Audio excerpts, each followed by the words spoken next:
অনেকদিন পর আইলাম গ্রামের বাড়ি আমরা সুনামগঞ্জ যাওয়ার পরে দেখুন আইয়ে পাইলাম বৃষ্টির দেখা।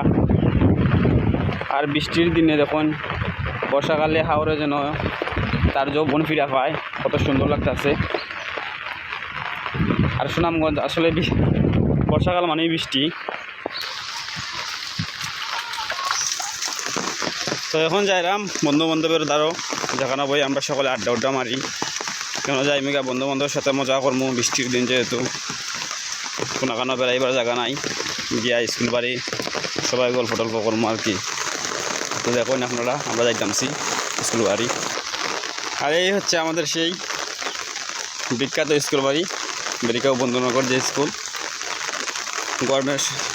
গরমের সময়ের মাত্র সাথী, গরমের সময় আমরা ওই জায়গায় সকালে আড্ডা মারি, কেন খুবই বাতাস লাগে, যেহেতু চারিপাশে হাওর আছে। আর আজকে খুব বৃষ্টি হইতেছে, খুবই সুন্দর লাগতেছে, ভালো লাগতেছে। 2-3 দিন গরমে খুবই কষ্ট হয়েছে।